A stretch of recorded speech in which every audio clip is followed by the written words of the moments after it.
The COVID-19 pandemic has affected millions of lives globally and brought with it a great deal of uncertainty and risks to economic growth. At the same time, it has also put industries in the position to face and embrace new challenges. In the eye of a pandemic, rebooting the Indian financial services sector, a leadership series by Refinitiv, partnered by ET Now, is bringing together the industry's leading voices to address key questions surrounding economic recovery and the role that the banking and financial services sector will play in it. ET Now's Abha Bakaya spoke to an illustrious panel for the final session featuring Supratim Bandyopadhyay, Chairperson PFRDA, Preeti Rathi Gupta, Founder Lakshmi, Suniti Nanda, FinTech Officer Government of Maharashtra, NS Venkatesh, Chief Executive Amphi, Nitin Kamath, Founder and CEO Zerodha, and Gaurav Rastogi, Founder and CEO Kuvera. On the topic, the Investor 2.0, role of financial literacy and the road ahead for the Indian investor. For an investor, how do they really approach the difficult question of where to put their money now? The way to play out a stock market is to be with the trend, and so idea is to be long right now. I think I've seen a lot of traders trying to predict that this is the top, it won't bounce from here anymore, and we're still continuing to do it. So the way I think for investors to do is not to put full amount at one time anyways, right? As in it's systematically invest small amounts of money so you get like a good dollar cost average for your investments. I think if someone is investing for the first time, it's always advisable to do it for mutual funds and do SIP because that's the safest way to do it. But I think if someone's investing in the markets, the problem with most retail investors is that we end up trying to go pick up stocks that are underperforming. In the sense, stocks that haven't gone up. So the whole idea is that you buy stock which hasn't gone up, expecting it to go up, which is a very bad strategy of sorts. Now, I mean, in a market like this, the idea is to go buy the best performing stocks and stick along with the performance.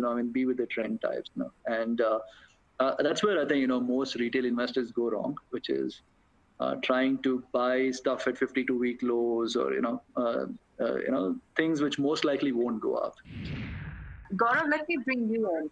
Taking from what Nitin said as well, perhaps investors are trying to understand the rationale behind what we're seeing in the equity market. The good part is when you do financial education, you teach people that, hey, equity has been one of the best asset classes in the past 10 years, 20 years, 30 years, whatever the kind of time frame you look, a long time frame. You will not say 2 years, 3 years, but 10, 15, 20 years. And that's a good part because that gets people excited, that gets people interested that, okay, there is a way where you can get above inflation returns, you can get the equity premium, what is rewarded for actually the risk you're taking. What you learn with experience more than anything else is that it doesn't go up in a straight line. And that's where the whole investor education around how you behave as an investor. What do you do in March, right? And these stories change very, very quickly. In March, you would have been hard pressed to find someone who was bullish.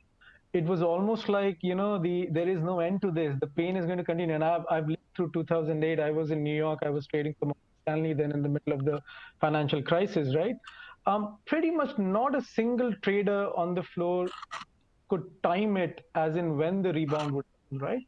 So you would have to be always prepared that, okay, it can go down more, but there is always that risk that what if it turns around and it rallies? And some of it then just goes down to your behavior as an investor, your ability to kind of, live with some of those drawdowns as something which is expected from an equity market.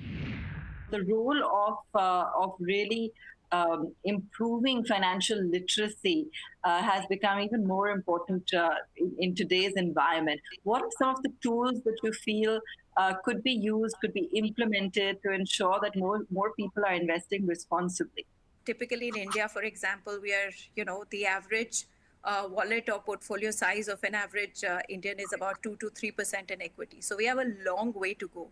The only problem is that, when people see markets at an all-time high and they say, oh my God, I missed the bus and, maybe I should get in quickly. The idea is to look at, okay, maybe in 4 months it's run up so much. So next 4 months, I'm going to make as much money. And I think that's where we come in, and you kind of explain the volatility of the market, the idea that equities essentially are a long-term investment class. So your purview to, or the time frame that you invest in is very, very critical to understand, if you're investing in equities. Also, I think we are unique as a country. I think we have the highest participation in directly into equity. And I think that's where, obviously, the last few years have changed that. We see a lot more participation in mutual funds. But I think when it's the first step to, start investing, one should try and go through mutual funds. So I think all of these essentially tools are very, very critical, and that's what we've all been using, particularly, for us in financial services on Lakshmi. Also, I think the ability to really do a lot of online learning.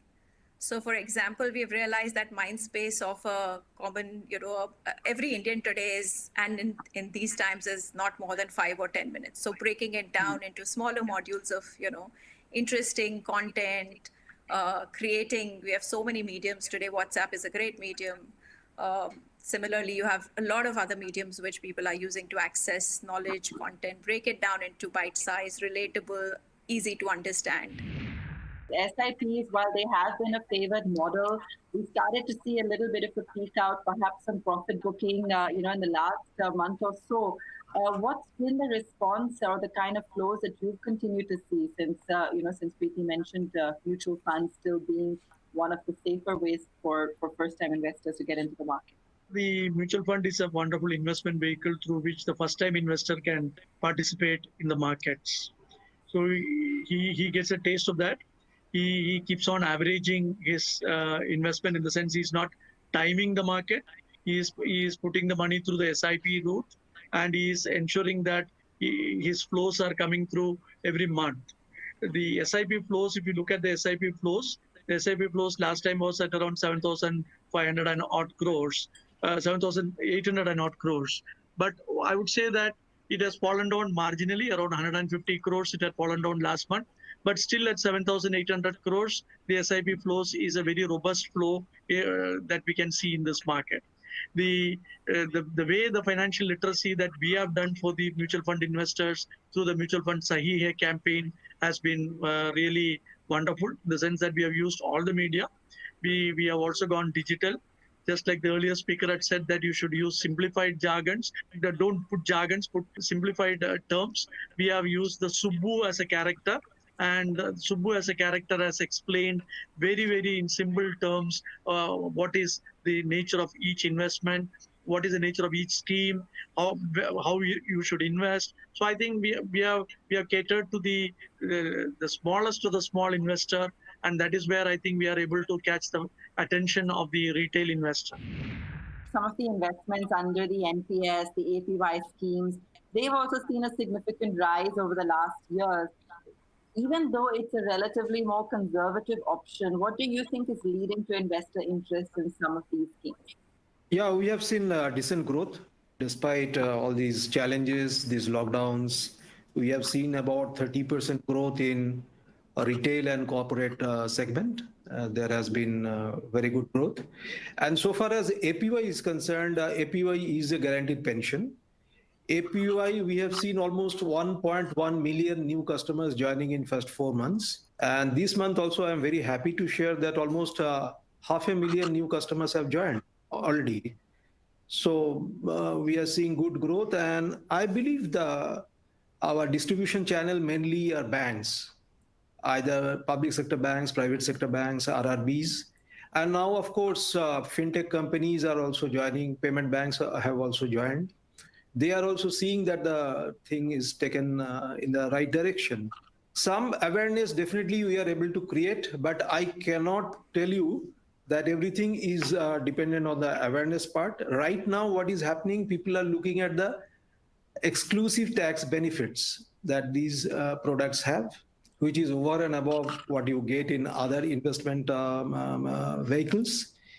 And secondly, maybe the tax benefit also was extended up to 31st July by Government of India. That also helped quite a lot. Suniti, I think you'll have a lot to say in terms of actually improving literacy on ground, perhaps how technology can help, the steps that can be taken. We'd love to hear from you. The way we look at it is it's a optimistic mindset, and it is a time where we do see a lot of opportunity. The way we would look at it is, the bigger umbrella of overall financial inclusion.